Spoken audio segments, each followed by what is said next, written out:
എൽദോ നമുക്ക് ഏറ്റവും പ്രധാനപ്പെട്ട മറ്റൊരു കാര്യം പറയാനുള്ളത് ഈ ട്രെയിനുകളുമായി ബന്ധപ്പെട്ടാണ്. തിരുവനന്തപുരം താമ്പരം, തിരുവനന്തപുരം ഹൈദരാബാദ്, നാഗർകോവിൽ മംഗളൂരു എന്നീ അമൃത് ഭാരത് ട്രെയിനുകളാണ് കേരളത്തിന് അനുവദിച്ചിട്ടുള്ളത്, പുതുതായി അനുവദിച്ചിട്ടുള്ളത്. അതോടൊപ്പം തന്നെ ഗുരുവായൂർ തൃശൂർ പാസഞ്ചർ അതിന്റെ ഉദ്ഘാടനവും ഇന്ന് നടക്കും, ഫ്ളാഗ് ഓഫും ഇന്ന് നടക്കും. നാഗർകോവിൽ, ചർലാപ്പള്ളി, കോയമ്പത്തൂർ, ധൻബാദ് അമൃത് ഭാരത് എക്സ്പ്രസുകൾ ഇതാണ് തമിഴ്നാടിന് അനുവദിച്ചിട്ടുള്ളത്. അങ്ങനെ ആകെ 6 ട്രെയിനുകളാണ്. ഈ 6 ട്രെയിനുകളുടെ ഫ്ളാഗ് ഓഫാണ് പ്രധാനമന്ത്രി നിർവഹിക്കുന്നത്. നമുക്കറിയാം ഈ റെയിൽവേയുമായി ബന്ധപ്പെട്ട് കേരളത്തിൽ പ്രത്യേകിച്ച് തിരുവനന്തപുരത്ത് ഉണ്ടായിട്ടുള്ള ഒരു മാറ്റം. നേരത്തെ രാജഗോപാൽ കേന്ദ്ര റെയിൽവേ സഹമന്ത്രിയായിരുന്ന സമയത്ത് ട്രെയിനുകളുടെ കാര്യത്തിൽ വലിയ മാറ്റമുണ്ടായി. കൂടുതൽ ട്രെയിനുകൾ കേരളത്തിലേക്ക് എത്തുന്ന ഒരു സാഹചര്യം ഉണ്ടായിരുന്നു. പിന്നീട് അദ്ദേഹം നേമത്ത് വിജയിക്കുന്ന നിലയുണ്ടായി. അദ്ദേഹം പാർലമെന്റ് തെരഞ്ഞെടുപ്പിൽ മത്സരിക്കുമ്പോൾ ചെറിയ വോട്ടുകൾക്കാണ് അദ്ദേഹത്തിന് വിജയം നഷ്ടമായത്. അങ്ങനെ ഈ തീവണ്ടിയുമായി ബന്ധപ്പെട്ട് ട്രെയിനുകളുടെ പ്രഖ്യാപനങ്ങളുമായി ബന്ധപ്പെട്ട് വലിയ ചലനം ബിജെപിക്ക് സൃഷ്ടിക്കാൻ മുൻപ് കഴിഞ്ഞിട്ടുണ്ട്. അതൊരു ചരിത്രമാണ്. ഏതാണ്ട് ആ നിലയ്ക്ക് തന്നെയാണ് ഇപ്പോൾ വന്ദേ ഭാരത് ട്രെയിനുകൾ, 2 വന്ദേ ഭാരത് ട്രെയിനുകൾ പ്രഖ്യാപിച്ചപ്പോൾ വലിയ കയ്യടിയോടുകൂടിയാണ് കേരളം അതിനെ സ്വീകരിച്ചത്.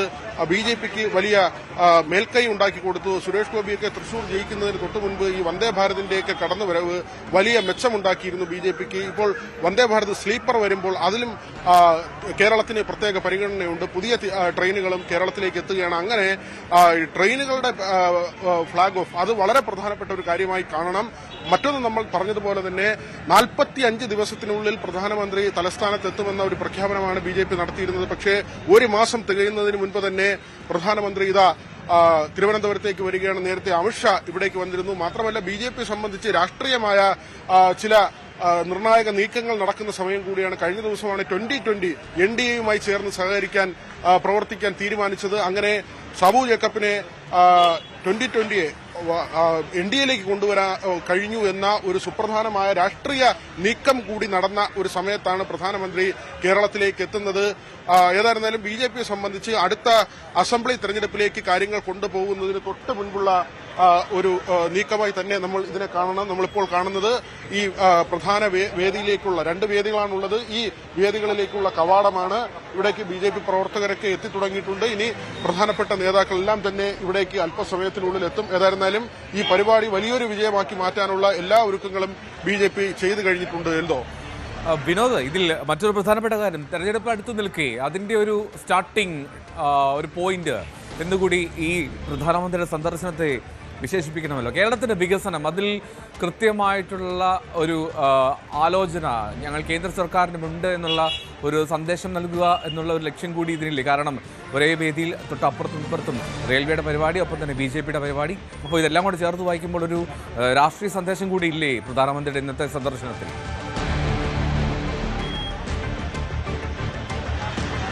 തീർച്ചയായും അതുതന്നെയാണ്. ബിജെപി തലസ്ഥാനം പിടിച്ചത് കഴിഞ്ഞ ദിവസങ്ങളിൽ ഉത്തരേന്ത്യയിൽ പലയിടങ്ങളിലായി നടത്തിയ പ്രസംഗങ്ങളിലൊക്കെ തന്നെ പ്രധാനമന്ത്രിയുടെ പ്രത്യേകിച്ച് ബംഗാളുമായി ബന്ധപ്പെട്ട തെരഞ്ഞെടുപ്പ് അതിന്റെ പ്രചരണ സമയത്തൊക്കെ തന്നെ പ്രധാനമന്ത്രി പരാമർശിച്ചത് തിരുവനന്തപുരമാണ്. തിരുവനന്തപുരം നഗരസഭ പിടിക്കാൻ കഴിഞ്ഞു എന്ന കാര്യമാണ് അവിടുത്തെ പ്രസംഗത്തിൽ, ബംഗാളിൽ നടത്തിയ പ്രസംഗത്തിൽ പ്രധാനമന്ത്രി സൂചിപ്പിച്ചത്. അതായത് ഒരു വലിയ നേട്ടമായി തിരുവനന്തപുരം നഗരസഭ കൈയടക്കാൻ കഴിഞ്ഞത് വലിയ നേട്ടമായി രാജ്യമെമ്പാടും ബിജെപി പ്രചരിപ്പിക്കുന്നു. അതിന്റെ ഏറ്റവും വലിയ നിർണായക ശക്തിയായ നിർണായക കേന്ദ്രമായ ബിജെപിയുടെ ഏറ്റവും പ്രധാനപ്പെട്ട നേതാവായ നരേന്ദ്രമോദി തന്നെ അങ്ങനെ ഒരു സന്ദേശം രാജ്യത്താകെ നൽകുകയാണ്. അതായത് തിരുവനന്തപുരം നഗരസഭ, കേരളത്തിന്റെ തലസ്ഥാനത്തെ നഗരസഭ പിടിക്കാൻ ബിജെപിക്ക് സാധിച്ചിരിക്കുന്നു എന്ന കാര്യം അദ്ദേഹത്തിന്റെ തിരഞ്ഞെടുപ്പ് പ്രസംഗങ്ങളിൽ പറയുമ്പോൾ ഇന്ന് 2 മണിക്കൂർ മാത്രമാണ് അദ്ദേഹം തലസ്ഥാനത്ത് ചെലവഴിക്കുന്നതെങ്കിൽ പോലും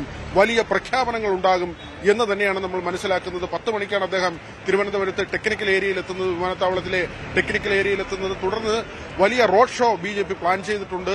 അതും നമ്മൾ വളരെ പ്രധാനപ്പെട്ട കാര്യമായി കാണേണ്ടതാണ്. ഈ വഴിനീളെ നരേന്ദ്രമോദിയുടെ ഫ്ലക്സുകൾ സ്ഥാപിച്ചിട്ടുണ്ട്. കഴിഞ്ഞ ദിവസം പൂർണ്ണമായി നഗരത്തിൽ പ്രധാനമന്ത്രിയുടെ ചിത്രങ്ങൾ സ്ഥാപിച്ചു കഴിഞ്ഞു.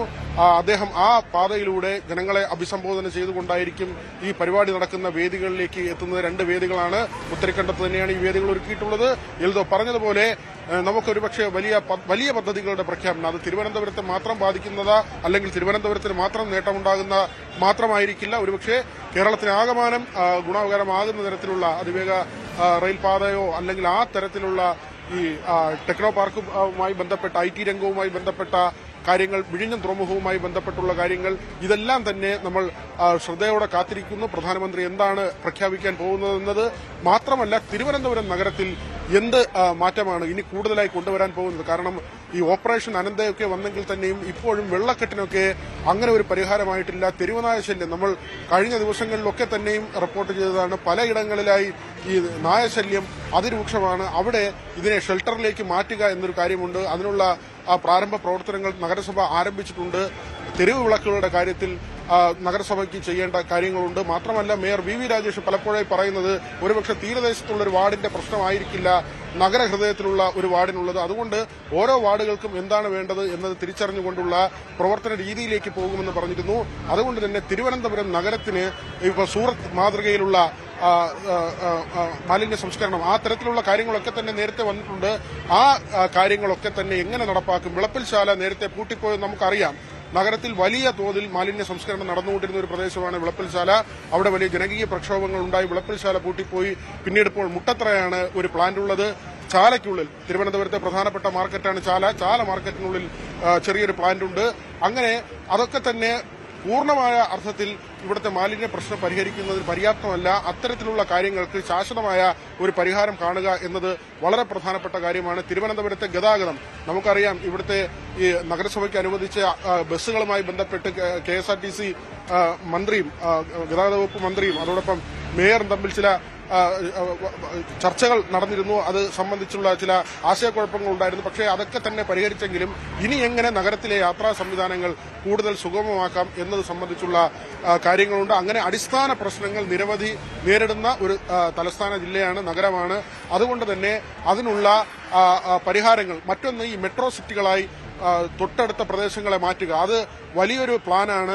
കാലങ്ങളായി നടക്കുന്ന ചർച്ചയാണ്. ഇപ്പോൾ തിരുവനന്തപുരം നഗരത്തിൽ നിന്ന് നെയ്യാറ്റിൻകരയിലേക്കോ നെടുമങ്ങാടേക്കോ ആറ്റിങ്ങലിലേക്കോ ഒക്കെ തന്നെ ഈ നഗരം വളർത്തുക, നഗരത്തിന്റെ വ്യാപ്തി വർദ്ധിപ്പിക്കുക എന്ന ഒരു ആശയം, ആ തരത്തിൽ ഈ സാറ്റലൈറ്റ് ടൗണുകളായി മറ്റിടങ്ങളെ മാറ്റുന്ന തരത്തിലുള്ള ചർച്ചകൾ, അതിനുള്ള പദ്ധതികൾ. റിംഗ് റോഡ് ഏറ്റവും പ്രധാനപ്പെട്ട ഒരു കാര്യമാണ്. വിഴിഞ്ഞം തുറമുഖവുമായി ബന്ധപ്പെട്ട് നാവായിക്കുളം വരെ നീളുന്ന റിംഗ് റോഡ്, ഈ റിംഗ് റോഡിന്റെ സ്ഥലമേറ്റെടുക്കൽ പ്രക്രിയ ഉൾപ്പെടെ തടസ്സപ്പെട്ട് കിടക്കുന്ന ഒരു സാഹചര്യമുണ്ട്.